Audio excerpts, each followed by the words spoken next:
మహాభారతం సులభ శైలిలో కచ దేవయాని మరియు దేవయాని శర్మిష్ఠాదేవి. దేవయాని విప్పార్పిన మొహంతో సంతృప్తిగా ఆ మన్మథాకారుణ్ణి చూస్తూ, ఆ శుభకార్యం చేయడానికి నా అనుమతి కావాలా కచ? నీ ఇష్టం వచ్చినట్లు ఇక్కడ విహరించు. మత్తుగా మాధుర్యవంతంగా సన్నగిల్లుతోన్న స్వరంతో అలా అని ఆ ఇసుక తిన్న మీద వయ్యారంగా పడుకుంది. కచుడు నిర్మల గంభీర దృష్టిలతో ఆ సుందరాంగిని చూస్తూ, ఇంకా ఇక్కడ విహరించే సద్భాగ్యం నాకు లేదు గురుకుమారి, నేను నా లోకానికి వెళ్ళిపోతున్నాను అన్నాడు.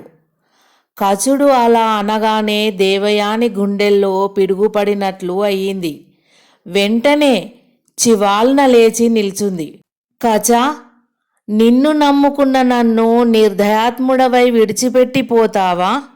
ఇది నీకు ధర్మమేనా? జాలిగా అడిగింది దేవయాని.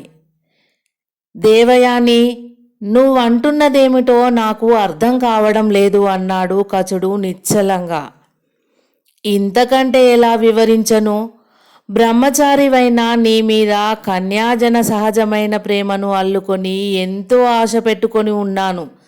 నీ సుఖ స్పర్శ కోసం నా శరీరం ఎంత తప్పించిపోతుందో ఎలా తెలియజేయమంటావు? దేవయాని అలా అనగానే కచుడు హరిహరి అని రెండు చెవులు మూసుకున్నాడు. గురుపుత్రి, ఇది పాపం, రౌరవాది మహానరకాలను మించిన ఘోరమైన మహాపాపము సుమా అని నీతి చెప్పాడు కచుడు. నన్ను మదనతాపం పాలు చేసిపోవడం మాత్రం క్రూరమైన పాపం కాదా కచ?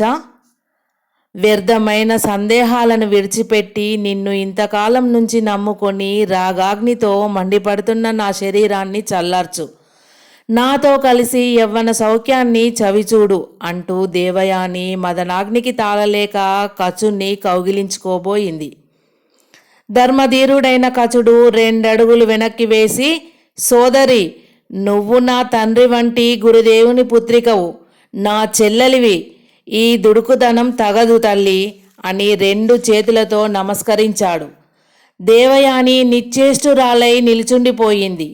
ఆ నవయవ్వని హృదయంలో చెలరేగిన కామాగ్ని శరీరంలో ఆవేశించి దహించి వేయసాగింది. సెలవు అని తల వంచి నమస్కరించి వెనుదిరిగిపోతున్న కచుని ఉగ్ర దృష్టిలతో చూస్తూ, కచా, ఆగు అని గర్జించింది.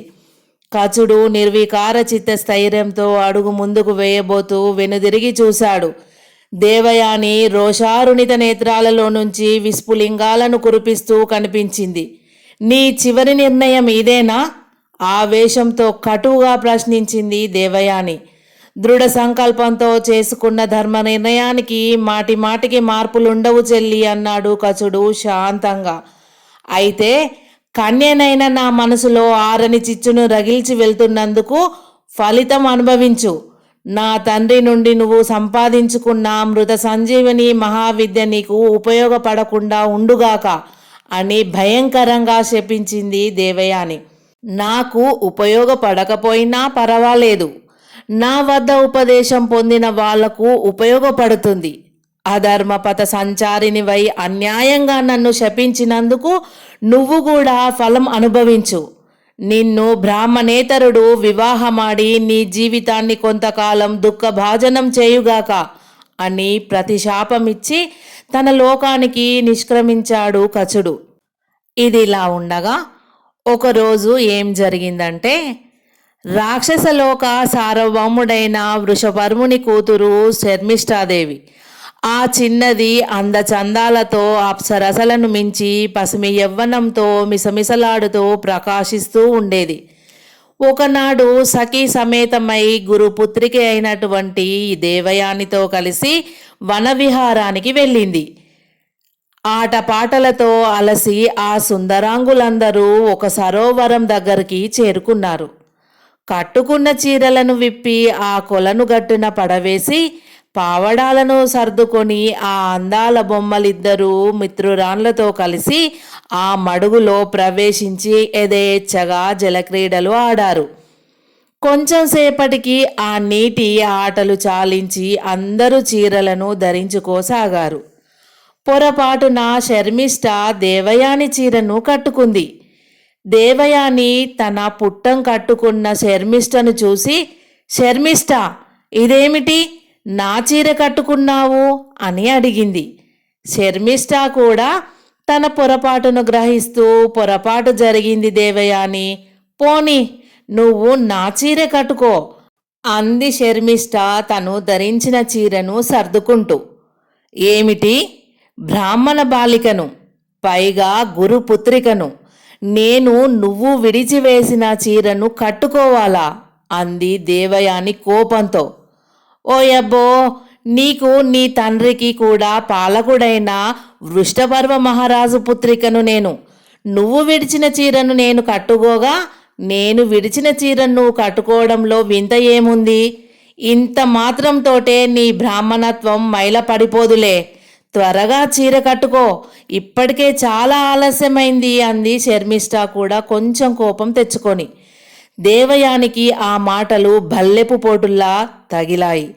అవమానంతో కోపాగ్ని నాలుకలు సాచింది. ఏమన్నావే? నేను నీ చీర కట్టుకోవడంలో వింత లేదా? నా తండ్రి చలువతో రాజ్యాన్ని కాపాడుకుంటున్న సామాన్యుడైన రాజు కడుపున పుట్టిన నీకు ఇంత పొగరా? ఇప్పటికైనా మించిపోయింది లేదులే.